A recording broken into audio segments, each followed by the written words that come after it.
Good morning. Today we are going to read the story Ishwaran the Storyteller. As it is clear from its name only that it's about a person who was a storyteller. The story is written by R.K. Lakshman and main characters are Ishwaran and Mahendra. So let's start with the story. The story was narrated to Ganesh by a young man, Mahendra, by name. He was a junior supervisor in a firm which offered on hire supervisors at various types of construction sites, factories, bridges, dams, and so on. Now, the story was told to Ganesh by a young man whose name was Mahendra, and Mahendra was a junior supervisor in a firm or company who used to offer or which offered on hire. Means if somebody would hire, they would give supervisors for the construction sites.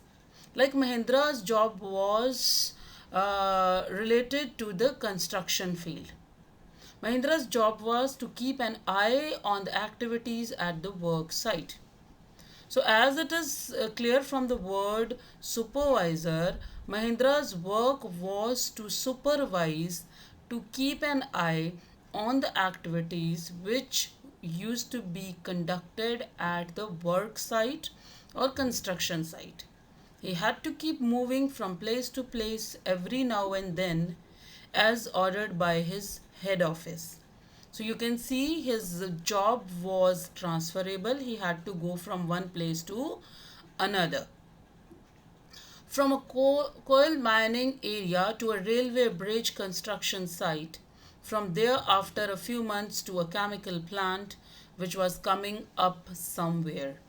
So he had to go to sometimes his job was to supervise the work going on at some mining area, or maybe he had to go to the place where some railway bridge was being constructed. So he had to go to the place where some chemical plant was to be set up. So he had to go from one place to. He was a bachelor, his needs were simple, and he was able to adjust himself to all kinds of odd conditions. As Mahendra was a bachelor, he was unmarried. His needs were quite simple, and he was, comfortable in adjusting himself to every situation. He could cope up with every kind of situation.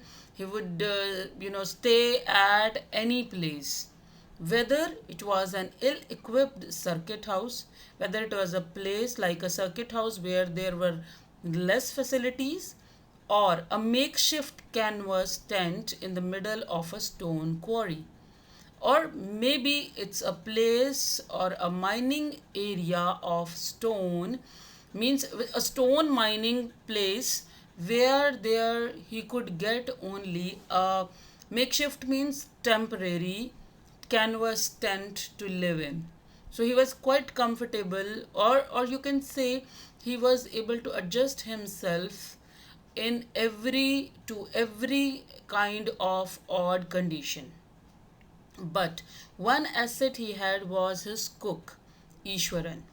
The cook was quite attached to Mahendra and followed him uncomplainingly wherever he was posted. Now, this cook, whose name is Ishwaran, always lived with Mahendra. Wherever Mahendra had to go, he would, go with him without complaining. Wherever Mahendra was posted, Ishwaran would happily go with him and live at any place, could live at any place where Mahendra would be living. He cooked for Mahendra, washed his clothes, and chatted away with his master at night. Now you can see that he used to do many things for his master. He could cook food, he would wash clothes for him, and he would chat at night so that his master can be entertained. He could weave out endless stories and anecdotes on varied subjects. Now, this is the quality which he had. That quality was of telling endless stories. He could easily weave out, he could easily make any story, and anecdotes are actually parts of the incidents which took place in past. So he would tell any incident, any story, and he could easily weave out all these things related to various subjects. Ishwaran also had an amazing capacity to produce vegetables and cooking ingredients seemingly out of nowhere in the middle of a desolate landscape with no shops visible for miles around. Even if they come at the place where there were no shops and the place is desolated, Ishwaran had fantastic capacity of arranging vegetables from nowhere. Means it was quite hard to get the vegetables at some particular place. He would easily get out and get the vegetables and cooking ingredients and would make delicious food with his cooking skills. He would miraculously conjure up the most delicious dishes made with fresh vegetables within an hour of arriving at the zinc sheet shelter at the new workplace. Suppose they reach at a new workplace and there are no shops, even at that place Ishwaran would quickly arrange the vegetables and all the cooking ingredients and would conjure up means to create something. He would miraculously means he would amazingly create something with those vegetables which he would arrange and make most delicious dishes within an hour of reaching at a new place. Maybe they are living in a zinc sheet shelter. Now, Mahendra would be up early in the morning and leave for work after breakfast, carrying some prepared food with him. Meanwhile, Ishwaran would tidy up the shed, wash the clothes, and have a leisurely bath, pouring several buckets of water over his head, muttering a prayer all the while. Now, this is the daily routine of Mahendra and Ishwaran, you can say. Mahendra would, get up early in the morning because he would have to leave for his work. He would leave for work after having breakfast and also carrying lunch with him. Now, meanwhile, what would happen? Ishwaran would clean up the shed, wash the clothes, and have a leisurely means spending a lot of time. He would spend a lot of time in taking bath, and he would pour several buckets of water on his head, muttering a prayer all the while. And while taking bath, he would keep on, muttering a prayer. It would be lunch time by then. After eating, he would read for a while before dozing off. Now, after the lunch time, he would read some book before dozing off, means before having a short nap, or you can say having a sleep at afternoon. The book was usually some popular Tamil thriller running to hundreds of pages. Its imaginative descriptions and narrative flourishes would hold Ishwaran in thrall. Now, when he starts reading the book, which kind of books he used to read? He used to read books which were in which you can say is Tamil literature. It would be a kind of a thriller, means thrilling stories he used to read, and there would be so many imaginative descriptions, and the stories would hold the Ishwaran under their control. Means he would completely get lost in the descriptions given in the stories. His own descriptions were greatly influenced by the Tamil authors that he read. When he was narrating even the smallest of incidents, he would try to work in suspense and surprise, ending into the account. For example, instead of saying that he had come across an uprooted tree on the highway, He would say with eyebrows suitably arched and hands held out in dramatic gesture. Now, what happened? He used to read Tamil thriller stories. So, same kind of style he used to follow while telling a story. So, what happened with him? He used to tell a simple thing even a simple thing in an extraordinary manner by exaggerating the things. He would add suspense, he would add adventure, he would add surprises in his story. So if he just has to say that there was a fallen tree on the road, he won't say it in a simple way. What would he do? He would keep his eyebrows arched, means he would show his facial expressions as if he is too much shocked and in surprise, and his hands held out in dramatic gestures. He would also use his hands to tell about the intensity of the incident. So, in dramatic way, he would spread out his hands, he would arc his eyebrows, and then he would say, "The road was deserted, and I was all alone. Suddenly, I spotted something that looked like an enormous bushy beast lying sprawled across the road. I was half inclined to turn and go back, but as I came closer, I saw that it was a fallen tree with its dry branches spread out." Now you can make out from this, description that he won't say in a simple way. He won't say anything in a simple way. If he wants to tell about a fallen tree, he would say that I was all alone, the road was deserted, and there was nobody on the road. I saw a bushy beast who had spread out. Sprawled means spread. Who had spread out its arms, and it was enormous, means very huge, big. And I was half inclined, means I had a preference in my mind that I should turn and run away from there. But when I came close to the that bushy beast, then I realized no, that was just a fallen tree whose dry branches were spread out like arms. So Mahendra would stretch himself back in canvas chair and listen to the Ishwaran's tales uncritically. Mahendra would sit back comfortably in the canvas chair and listen to Ishwaran's stories uncritically, means without criticizing it, without complaining about it. He would listen to it with great interest. The place I came from is famous for timber. Ishwaran would begin. Now, Ishwaran is telling a story. There is a richly wooded forest all around. The logs are hauled onto the lorries by elephants.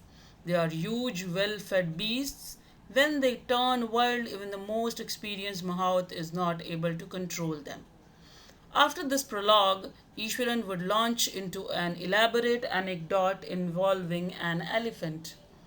Now, Ishwaran starts telling a story. He says that in my hometown, means from the place I come from, is very famous for the wood. So it's around my town there is a rich forest, a dense forest, and the logs here means those big pieces of wood, or you can say stems of those trees, means wood which is cut the from those trees which were there in the forest are hold means pulled. These big logs, these big pieces of woods are hauled by or pulled by the big elephants who put them in, who load the lorries. Lorries are trucks or the vehicles which are used to carry these heavy logs. So elephants load these trucks by picking up these logs and putting them in lorries. They are huge, well fed beasts. These elephants over there are big and they are well fed. They are kept by the people over there who keep these, who take care of these beasts, they feed them well because these animals have to carry heavy loads. When they turn wild, even the most experienced Mahat is not able to control them. Now, Ishwaran says that if an elephant goes mad or aggressive or wild, then even the most experienced Mahat is taken from the Hindi word that is called Mahavat also. So, even and Mahat is the person who takes care of elephant, who can control it also. So even most experienced Mahat is not able to control an elephant if it goes aggressive, wild, or mad. After this prologue means introductory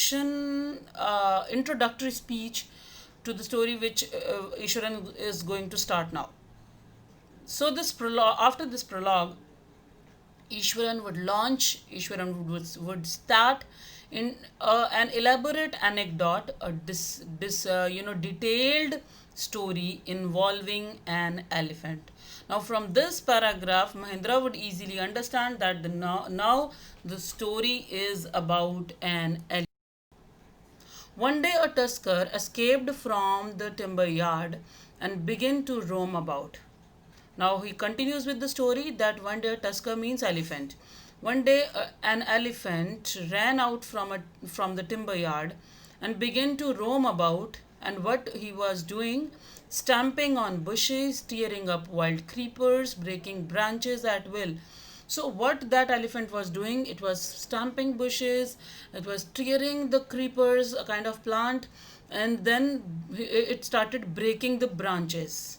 You know, sir, how an elephant behaves when it goes mad.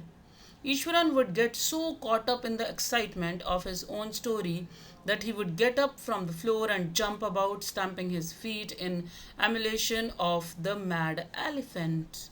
Now, Ishwaran would be so engrossed, he would be so involved in his story that he would stand up in the excitement and start behaving like an elephant who has gone mad.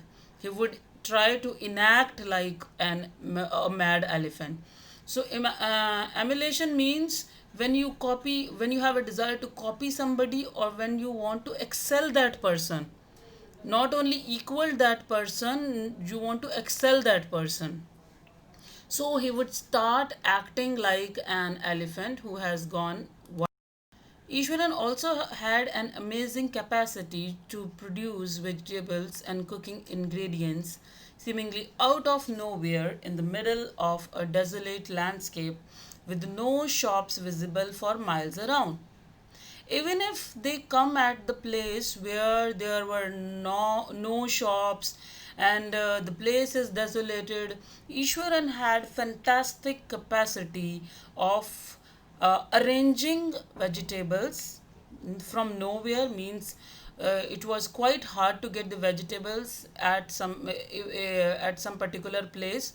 He would easily get out and get the vegetables and cooking ingredients, and would make delicious food with his cooking skills.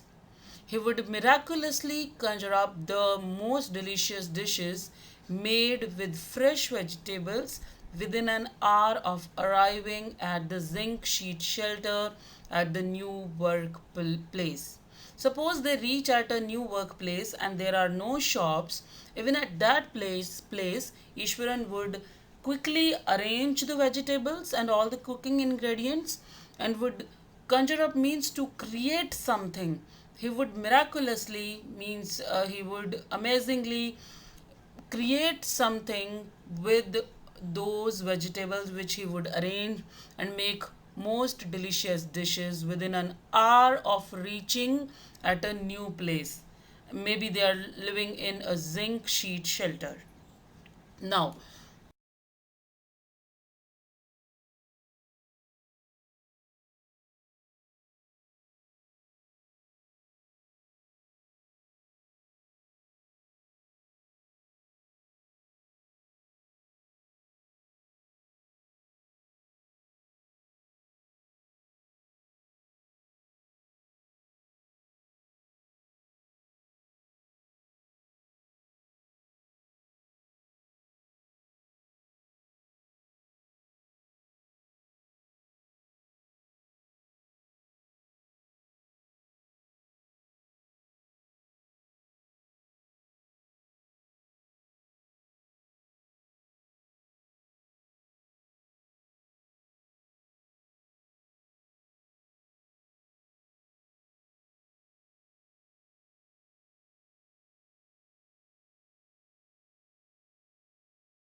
I was studying in the junior class at that time and was watching the whole drama from the rooftop. Now, Ishwaran says that I was also there on the rooftop and watching the whole drama. I don't know what came over me suddenly. I don't know what happened to me. I grabbed a cane. I snatched a stick from the hands of one of the teachers and ran down the stairs and into the open. I took a stick from one of my teachers and ran down and reached in the ground. The elephant grunted, then now the elephant got angry and menacingly swung a branch of tree which it held in its trunk. Now in a threatening way, elephant grunted and in threatening way it swung a branch of tree to make me feel scared which and that that it branch it was holding in its trunk. It stamped its feet, kicking up a lot of mud and dust. It also kicked off a lot of mud, dust. It looked frightening. The elephant was looking so frightening, but I moved slowly towards it. But I was brave enough, so I moved towards the elephant, and people were watching the scene hypnotized from nearby housetops. And the people who were on the housetops, who were on the roof of their house, they were watching me. Hypnotized means when you are under control of some incident or some person. Then the people, when I came in front of the elephant, everybody was watching me.